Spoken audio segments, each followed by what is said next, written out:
Welcome back to Malakhem Studio, and thank you for joining me on this shadow work series.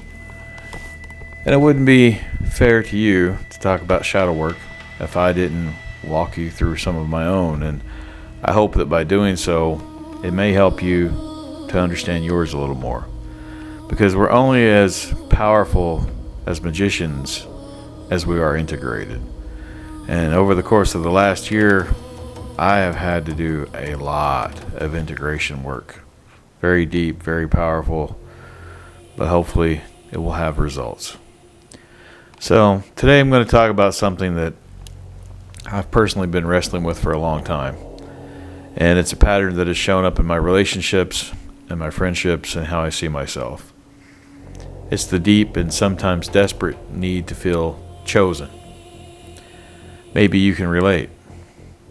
Have you ever found yourself in a new connection? Maybe it's a romantic interest, a new best friend, a potential mentor even. And as soon as they show you significant interest, as soon as you feel like there's something to lose, something in you ignites. You feel seen. You feel like this is it. You've been chosen. And then what happens? Well, if you're like me, you go all in. Too early, too intensely. You start overgiving. You bridge the gap. You try to overcompensate. You're the one making the plans, checking in, the one giving the most thoughtful gifts. You're practically auditioning for the role of the perfect partner, or maybe the most loyal friend.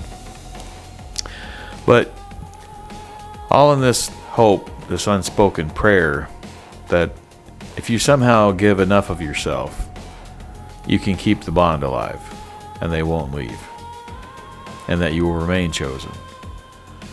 And this is the manifestation of what I call the wound of the chosen. And today we're going into the shadow to understand where it comes from. Like most shadow patterns, this one began a long time ago, at least for me. When I look back at my childhood, I always felt like an outsider. I was an only child, and I often felt like an alien who was dropped into a world that I didn't fully understand. I didn't exactly enjoy spending time with other children that much, but I wasn't an adult either, even though I often hung around them more. I was acutely aware from a very early age that I was my own. No one forced me to be independent. It was more of an adaptation.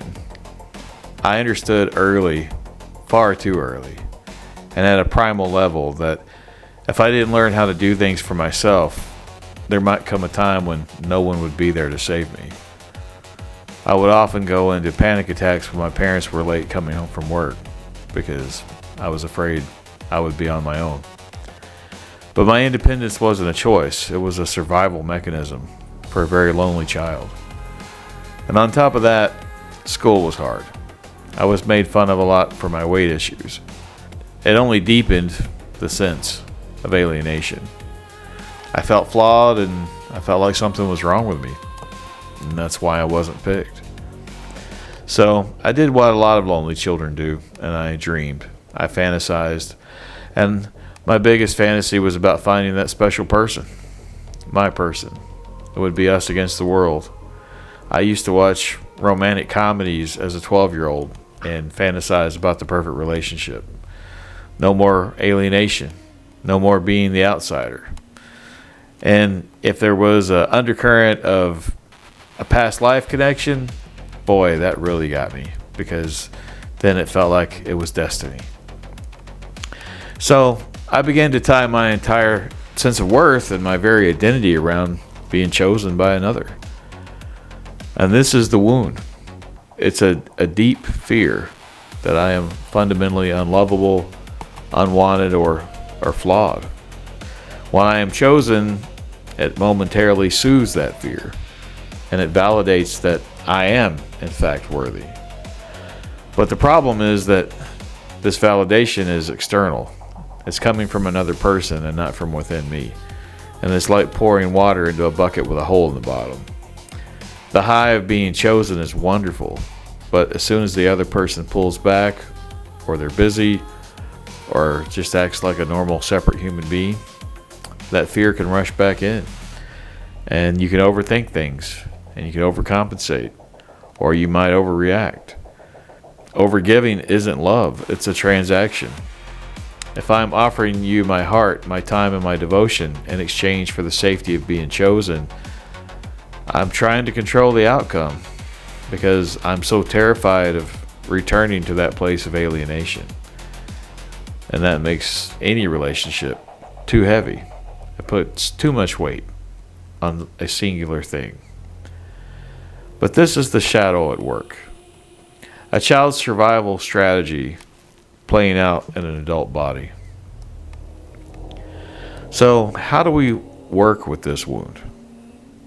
How do we integrate it rather than letting it run our lives? Well, first we have to acknowledge the shadow. We have to admit that this pattern exists without judging ourselves for it. It's not your fault. It's an adaptive response to a very real pain that you experienced. And second, we have to reconnect with or reparent the inner child. When I feel the urge to overgive and that panic when someone pulls away, I have to remind myself to stop. I tune into my body. Where do I feel it? In my chest? In my stomach? I imagine that lonely little kid I used to be, and I tell him, I see you, buddy. I know you're scared, but you're safe now. I'm here, and I choose you. And third, we have to choose ourselves. Always choosing ourselves. That means setting boundaries. It means learning to say no when we want to say yes out of fear. It means not giving more than we are genuinely ready to give without expectation. It means pouring that immense love and devotion we offer others back into ourselves. I'm not going to lie to you. This is an ongoing process. I still struggle with it. I think I've become more aware of it, and I'm doing my best to fully integrate it. But the work is hard. It requires a hyper-awareness of our triggers and a commitment to not abandon ourselves when we feel unchosen. Because it's easy to say things, but in the heat of the moment, if someone's pulling away, it's not so easy to resist that urge to beg or plead or overgive. But the freedom on the other side is worth it. Resolution doesn't mean the wound goes away. It means it no longer controls the narrative. It means I can be in a relationship from a place of desire rather than a place of need. It means I can be us against the world, not because I'm escaping loneliness, but because I'm standing strong in who I am. I am chosen by me. Thanks for walking this path with me. If it resonated with you, I'd love to hear your story in the comments. We're not alone in this work. I will see you in the next one.